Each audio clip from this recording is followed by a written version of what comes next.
Hello SGD, Sacred Geometry Decoded, and we'll have a relook at weights and measures connections to ancient systems of law and also the symbolism connected therein. So ancient societies, no different from us, the importance of standard weights and measures, whether for architecture, the economy, taxation, also basically one of the simple tools of peacemaking amongst keeping a civilization going. Weights and measures can't be underestimated. And so, for instance, back in Egypt, the marketplace, they were enforced. For instance, the gold and copper deben were a standard of weight, and also they were fixed to the amount of grain you could buy.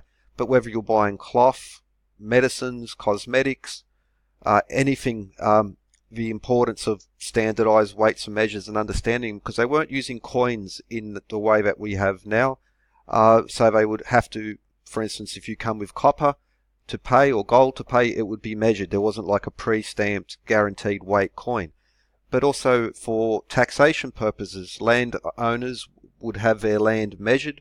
The amount of grain would then be, which they paid in tax, would then be connected to how much measurable land, arable land they had.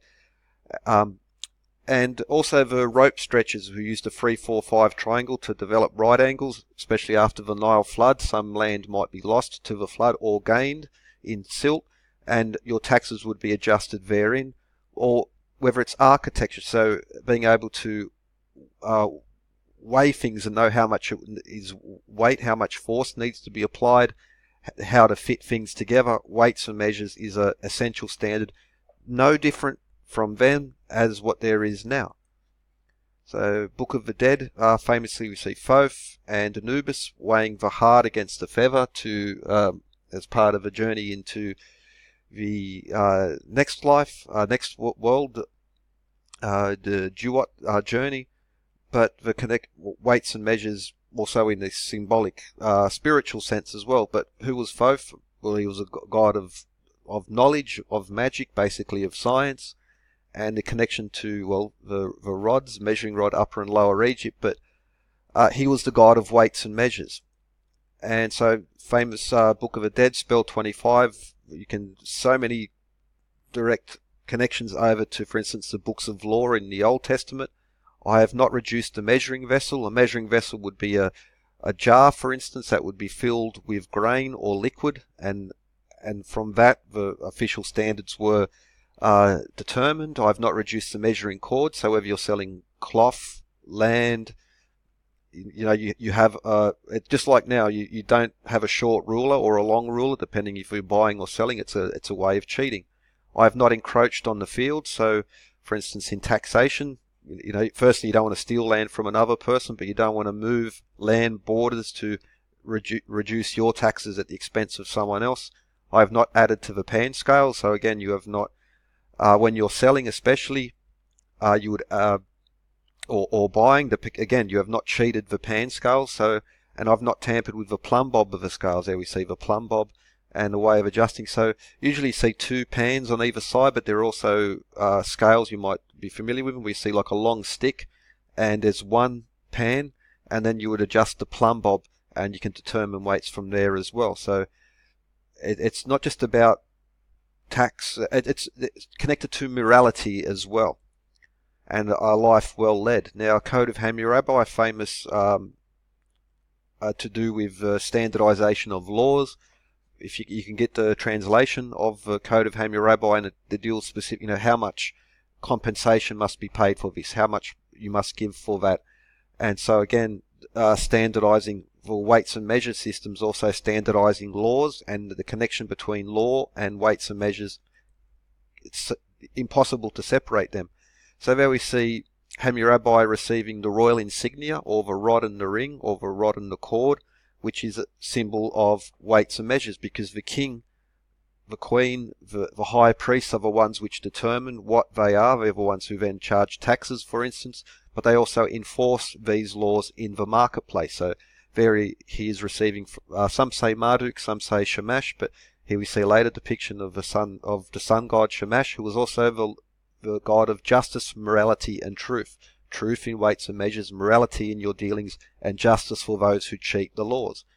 Laws of weights and especially. That's a now there is some discussion whether the rod and the rope is a ring and a rope, but again there are these other depictions which do show it with the rod and the rope, the measuring cord as well. Inanna, his sister, famous journey into the underworld. Each time she passed through one of 7 gates, she had to give away a piece of jewelry or clothing. The first item, I think, all she gave away was a measuring rod of lapis lazuli. And so again, these gods, royalty connected to that. This famous Burney relief of Astarte.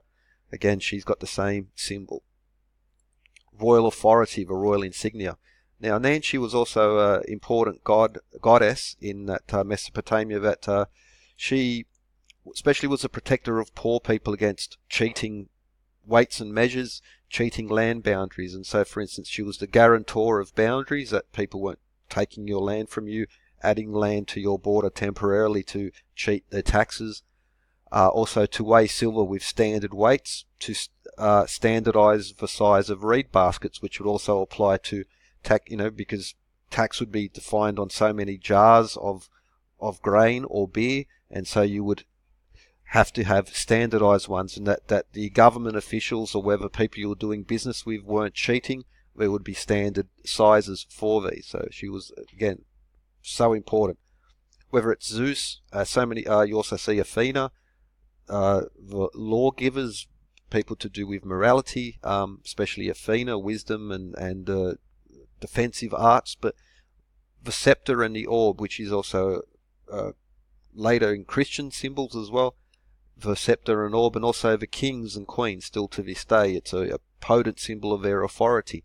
So now it would be most republic now, but still it's there's a bureau of weights and measures who very carefully and also very strictly enforce official systems. So now it's not just for fair trade, it's also for safety issues as well. So the rod and the orb, weights and measures. So Thoth, god of weights and measures, also was Hermes Trismegistus, he was also the god of commerce, weights and measures in commerce. He was also the god of travelers. What do merchants do? They travel. He carries the caduceus, which was an olive branch given to him by Apollo. Again, to extend an olive branch is still a term for peace, but also it was a wand, and the wand in ancient Greek translates to a reed or a measuring rod. And there's a nice connection to Anubis and in there as well, because Hermes and Thoth, direct connections between them, but also Hermanubis, which was Anubis and Hermes blended together, and Hermanubis carries the weight in one hand and the measuring rod in the other. Book of the Dead, spell 25, we'll get to this, but the similarities between, especially the books of law, 10 Commandments, essentially it's the same thing going on there. This is a famous one from Greece, near Marathon, and it's Isis, and she's got the caduceus, the measuring rod, the wand of Hermes, and she's also got the traveller's hat of Hermes. But she's also carrying the grains. And what's grains important? Well, grains, for instance, 3 barley corn was an inch. Now there would be an official standard, but for people doing trade out in the sticks, let's say, they couldn't get access to the temple or to the royal court to get the official rod. They could quickly work out what a foot was, because that would be, an inch is 3 barley corn, 12 inches is a foot, so 36 barley corn, you've got a foot. But grains were also used as systems of measure. So, for instance, troy ounce is when you see the ounce of gold or silver, it's not the standard food ounce, it's the troy ounce. And so that's a half a troy ounce. 480 grains is a troy ounce, 240, that's half a troy ounce. This is the apothecary's weight system, because just like grains would be a standard size, they're also pretty much a standard weight. We would be much more accurate nowadays, but back then this was a very effective way of getting standard weights and measures because the barley would be the same size. Of course, there would be an official measure somewhere, but you could do these types of things even out in the field. The Indus civilization, they had standardized weights and measures as well. These are some of these cubes which were weight scales, and they're said to be off the Gunja seed. So seeds, grain. Now also Isis here holding an ear of grain. There's also the story of Isis as she was in Egypt in this Ptolemaic period. Isis dropped a ear of grain as she was running away from Typhon. They got scattered across the sky and made the Milky Way, which is a nice link to the constellations, and especially Virgo, who is Isis. One hand she holds an ear of grain, and the other hand she holds the reed, as in, now this is more of a plant, but the reed or the rod or the wand is a system of measuring length, and grains can also be used as a system of measuring weight. The grain and the wand or the rod or the reed. It's also interesting to note that Virgo directly above the scales of Libra, where her grain is, nice link to measure. So Libra, another constellation with a link to weights and measures. Medieval Libra or Virgo, sorry, that should be, because got a fusion now here in this of Virgo and Libra brought together in this medieval depiction, which is a nice connection to weights and measures, systems of law written into law, the rule of law, as in the ruler, and the scales of justice being themes, because going back to ancient times and even still recent, arguments over official weights and measures, very important feature. Aquarius is another constellation which has these connections. For instance, water carrier, well, an amphora filled either with grain or wine or oil, there would be an official standard, and then, so whether you're doing trade or tax, the same thing would apply, where you would have a standardized system of weights and measures. In any empire, they have official standards. And also he happens to have Norma Nilotica, a sacred ruler to measure flooding, buildings and roads. Book of the Dead, spell 125, I have not added to the measuring vessel, the measuring cord, I have not cheated weights. Well, you'll find this in, for instance, Leviticus as well. You shall have just balances, just weights, a just epaph, a just hin. I am the Lord your God who brought you out of the land of Egypt. Did they import these as well? Now, Proverbs, a false balance is an abomination to the Lord, but a just weight is his delight.